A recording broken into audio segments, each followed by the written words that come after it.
Do Jornal Público, este é o P24. Viva! Eu sou o Ruben Martins. A guerra comercial de Donald Trump contra a Europa vai começar. Só resta saber quando. Enquanto a Europa e os mercados dormiam, Donald Trump garantiu em Washington que as taxas alfandegárias à União Europeia seriam uma realidade. Era apenas uma questão de tempo. Isto é de lembrar o que os fãs de uma determinada série de televisão, bastante popular, diriam: brace yourselves, que é como quem diz, preparem-se. Do Washington não se sabe o que virá, mas será difícil achar que será bom para a economia europeia. Das últimas horas fica a promessa e o recuo do presidente norte-americano sobre as tarifas impostas ao Canadá e ao México, um recuo temporário ou definitivo? Neste P24 falamos com o antigo ministro Pedro Cisa Vieira.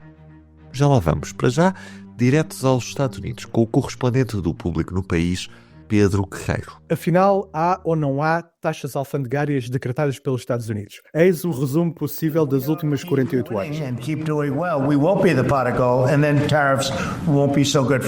No sábado, a Casa Branca anunciou aquilo que Donald Trump já vinha prometendo desde a vitória nas eleições de novembro, que iria aplicar uma taxa de 25% sobre as importações canadianas, 25% sobre as mexicanas, uma menor de 10% sobre o petróleo e energia do Canadá e somar 10% às taxas em vigor sobre as importações da China.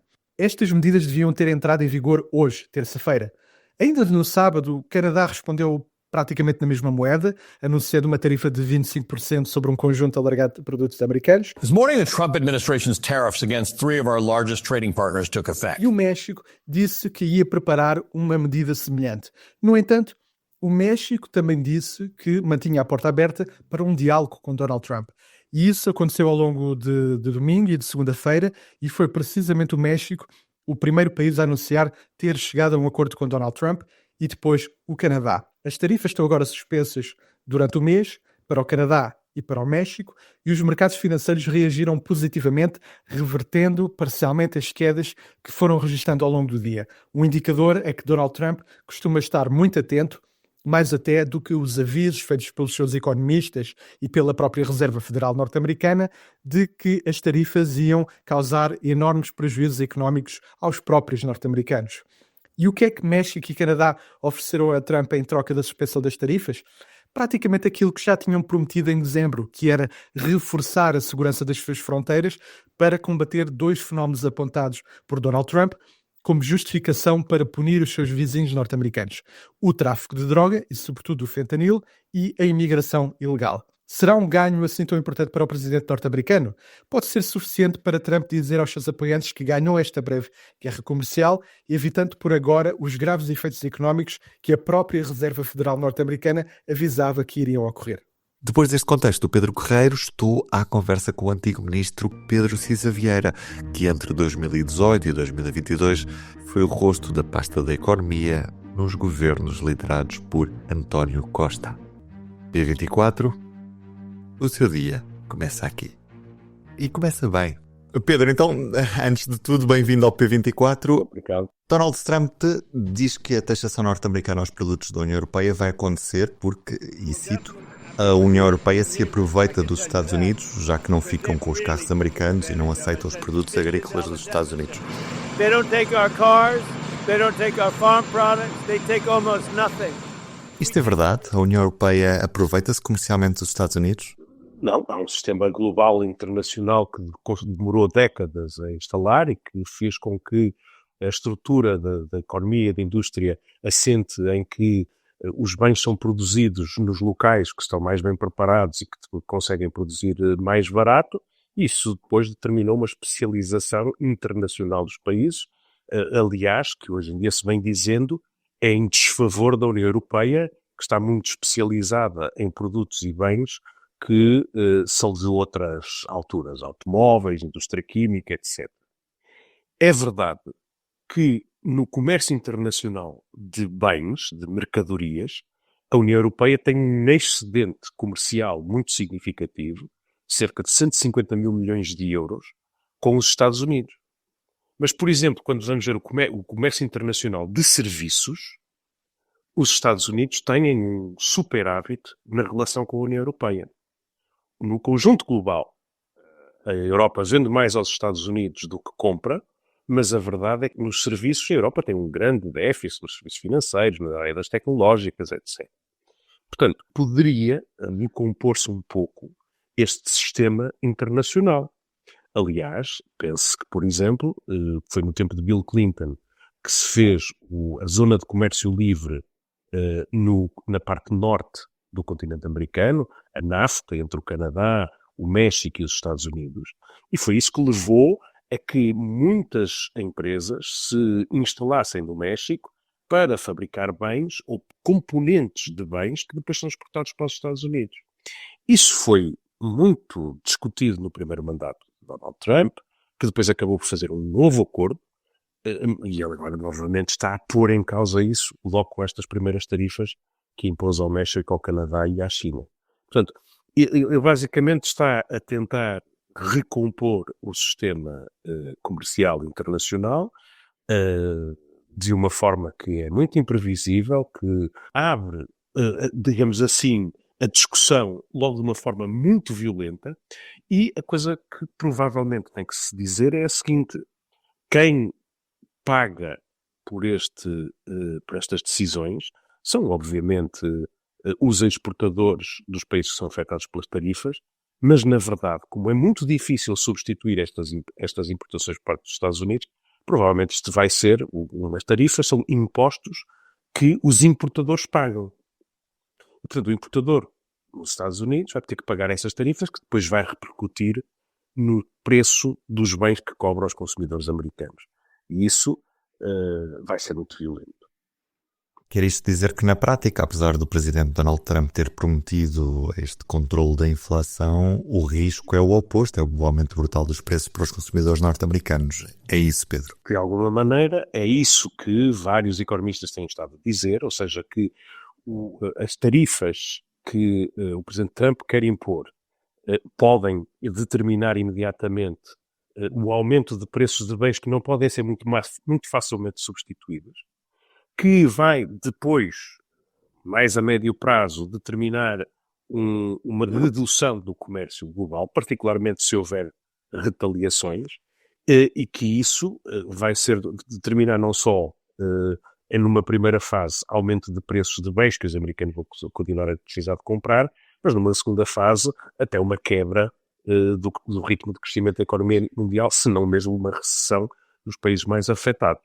Em última análise, também, todos estes movimentos acabam por gerar uma valorização muito grande do dólar, que, no fim de contas, vai acabar até por contribuir para um agravamento do déficit comercial. Quer dizer, isto corresponde a um programa que o presidente Trump tinha muito preparado para os primeiros 100 dias. Eles estão a executar fielmente o programa que se tinham proposto. E, portanto, eu acho que o mundo se deve preparar, deve ver o guião dos 100 dias que a administração Trump preparou e que era conhecido antes dele mesmo tomar posse, e preparar-se para isso. E eu acho que é isso que está a acontecer. Os países estão a tentar dar respostas, digamos assim, ponderadas e tentar criar espaço para o diálogo, mas, em última análise, o que a administração Trump quer é uma recomposição do sistema global. Uhum. Perante esta ameaça, qual é que é a maneira mais sensata da União Europeia responder? Num primeiro momento, obviamente, tem que ser dar uma oportunidade ao diálogo se os Estados Unidos estiverem disponíveis para isso. Porque, obviamente, o impacto pode ser grande, quer dizer, num continente no qual, repara, as exportações pesam 50% do PIB europeu. E os Estados Unidos são o primeiro parceiro, o primeiro destino das exportações de bens europeias. E, portanto, obviamente, o primeiro esforço tem que ser o de tentar chegar a um entendimento qualquer, e isso já se tem sido comentado. Mas eu acho que, como hoje já vários analistas começaram a dizer, provavelmente não se pode confiar muito nesta administração americana, e, portanto, o segundo passo tem que ser a Europa tentar reforçar a sua autonomia própria e tentar também criar alianças alternativas. Não faz sentido termos como principal parceiro comercial, como principal aliado do ponto de vista da defesa e da segurança, uma economia tão forte que é capaz de ameaçar os seus aliados com ocupações de território, de aplicar tarifas, em primeiro lugar, àqueles que têm um acordo de livre comércio celebrado consigo próprio e que são o maior parceiro comercial dos próprios Estados Unidos, que é o caso do Canadá e do México. Portanto, tudo isto tem que levar a União Europeia e o resto do mundo, obviamente, a prepararem-se para um mundo em que a América parece querer, do qual a América parece querer retirar-se, ou então só se manter nos termos que a cada momento convierem à América. Isto, criar dependências quando não se tem confiança, corre normalmente mal, como já se viu, por exemplo, no caso da Rússia. E que territórios alternativos é que podemos procurar como parceiros de uma Europa em busca de novos aliados, quando sabemos que o cenário geopolítico internacional neste momento é muito complexo e ou temos países que podemos considerar de certa forma inimigos, ou temos países que não partilham dos nossos valores comuns? Devemos avançar para acordos comerciais com esses países? Por onde é que devemos olhar no futuro, Pedro? Bom, eu acho que aquilo que neste momento... Há várias dimensões para a pergunta que colocou. A primeira é uma dimensão de segurança e de defesa que tem a ver com os aliados que nós escolhemos. E eu acho que neste momento a dependência que a Europa tem para a sua própria defesa dos Estados Unidos é muito significativa. E uma das discussões que os líderes estão a ter, tiveram ontem em Bruxelas e vão continuar seguramente nos próximos tempos, é o que é que nós devemos fazer. Devemos continuar a confiar na NATO como a única estrutura credível de dissuasão de um ataque à Europa. Isso implica gastarmos mais dinheiro para comprarmos equipamentos militares americanos e continuarmos a precisar dos americanos para gerirem a nossa defesa, ou vamos procurar reforçar as nossas capacidades próprias, aumentando o nosso tipo de equipamentos, tendo uma plataforma comum de equipamentos militares, criando estruturas próprias de comando e controle, de cibersegurança e, eventualmente, até uma plataforma nuclear, o que vai inevitavelmente implicar falar com o Reino Unido novamente. Isso é a dimensão de segurança. A outra coisa é a dimensão comercial. E na dimensão comercial, a Presidente von der Leyen, aquilo que disse em Davos e depois reafirmou no Parlamento Europeu a semana passada, é que a Europa tem que reforçar a sua autonomia estratégica e tem que ter a liberdade e a autonomia para encontrar outro tipo de parceiros. Deu o exemplo do acordo com o Mercosul que fez, mas também deu o exemplo da Índia e falou novamente da China. Isto é, você lembre-se que no fim do mandato do Presidente Trump, ainda era a chanceler Merkel estava em funções, a União Europeia chegou a ter um acordo de investimento e comercial negociado com a China. E depois, quando a administração Biden entrou, acabou por retirar dali, pensando que mais valia ter o parceiro nos Estados Unidos. E eu acho que a Europa vai falar com a China, não sei o que é que daí vai sair, mas foi isto que disse a Presidente von der Leyen e que serve-se também, quer dizer, em coisas como assegurar a transição para energias verdes, tudo o que seja não contar com, digamos assim, com investimento chinês e com capacitação chinesa para reequilibrar até as relações, pode significar que tudo fica mais caro e nos tornamos cada vez. Basicamente, a escolha que temos que fazer, se quiser, é vamos comprar mais petróleo aos Estados Unidos ou vamos investir nas energias endógenas que eventualmente conseguimos desenvolver. Eu acho que são estas as escolhas que têm que se fazer. Pedro, e especificamente para Portugal, que setores é que podem ser mais afetados no caso de uma guerra comercial com os Estados Unidos? Bom, primeiro é preciso ter a noção de que nós exportamos para os Estados Unidos muito significativamente. O grande destino de exportações que cresceu na última década foram os Estados Unidos. Os Estados Unidos são um cliente muito importante em coisas como medicamentos, em coisas como máquinas e em coisas como turismo.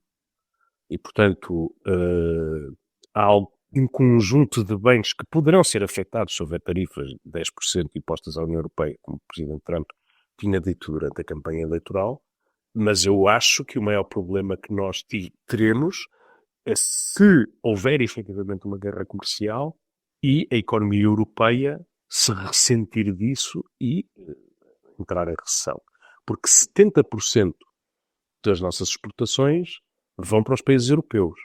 Uma grande parte do investimento estrangeiro vem de países europeus.